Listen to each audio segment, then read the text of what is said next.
Hello everyone, welcome to my channel commerce with Shikha.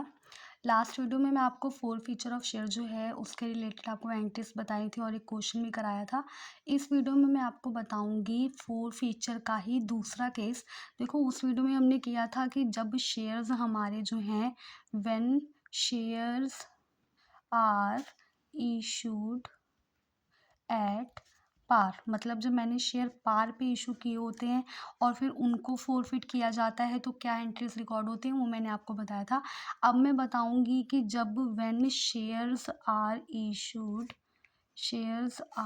Issued at premium, तो उस case में जो forfeiture की जनरल एंट्रीज हैं वो किस तरह से रिकॉर्ड होती हैं। देखो, प्रीमियम पे इशू करने का मतलब है कि मेरा शेयर 10 रुपये का था, मैंने उसको 12 रुपीज़ का इशू कर दिया। अब इस केस में दो केसेस अराइज हो सकते हैं कि फोर फिट मैं कर रही हूँ जब, तो हो सकता है कि मेरा प्रीमियम रिसीव हो चुका हो, उसके बाद फोर फीचर हो रहा हो। ये भी हो सकता है कि प्रीमियम रिसीव ना हुआ हो, उसके पहले ही फोर फीचर हुआ। देखो, when security premium is received, ठीक है। और दूसरा केस हो सकता है when security premium is not received. तो दोनों के केस में जो एंट्रीज हैं वो वेरी करती हैं। अब देखो, सिक्योरिटी प्रीमियम देखो, जिस केस में सिक्योरिटी प्रीमियम मेरा रिसीव हो जाता है उस केस में जनरल एंट्री में कोई फ़र्क नहीं आता है। फोर फीचर की एंट्री एज इट इज़ ही रिकॉर्ड होती है। क्या एंट्री रिकॉर्ड होती थी? Share capital account debit to share forfeiture to, जो भी रिसीव नहीं हुआ, टू शेयर अलॉटमेंट, या फिर अगर कॉल नहीं आई है तो टू शेयर फर्स्ट कॉल, अगर फाइनल कॉल नहीं आई है तो to share final call. Clear?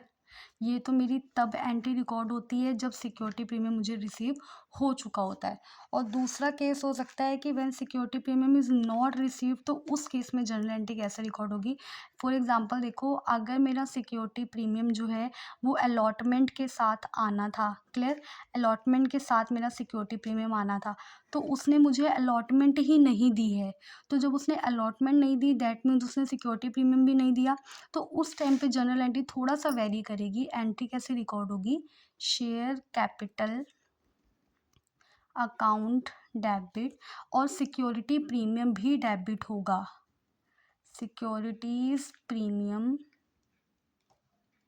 Account debit to, बाकी एंट्री सेम है, share forfeiture account to share जो भी नहीं रिसीव हुआ allotment account to share first call to share final call account.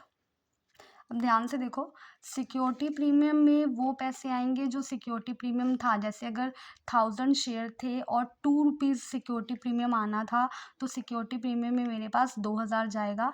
अब ये ध्यान रखो, क्योंकि सिक्योरिटी प्रीमियम हम ऊपर डाल रहे हैं और अलॉटमेंट के साथ for example security premium receive होना था, तो जब मैं अलॉटमेंट का अमाउंट डालूंगी तो उसमें सिक्योरिटी प्रीमियम ऐड करके डालूंगी। जैसे अगर 3 rupees allotment plus 2 rupees security premium, तो यहाँ पे 1000 शेयर के अकॉर्डिंगली 5 रुपीज़ के अकॉर्डिंग जो है अमाउंट मेरी ट्रांसफ़र होने वाली है। क्योंकि ऊपर अगर सिक्योरिटी प्रीमियम पड़ेगा तो नीचे सिक्योरिटी प्रीमियम को प्लस करके अमाउंट पड़ेगी, तभी एंट्री हमारी जो है वो बैलेंस होगी। अगर सिक्योरिटी प्रीमियम रिसीव हो जाता है तो सिक्योरिटी प्रीमियम को कोई काम ही नहीं है, तो उसमें काम खत्म कर देना है हमने, सिक्योरिटी प्रीमियम को डेबिट भी नहीं करना और नीचे भी उसका कोई लेना देना नहीं है। लेकिन अगर सिक्योरिटी प्रीमियम रिसीव नहीं होता है तो सिक्योरिटी प्रीमियम अकाउंट डेबिट होगा और दूसरी चीज़ जिसके साथ वो है वो भी अमाउंट प्लस करके जाएगी। Thank you.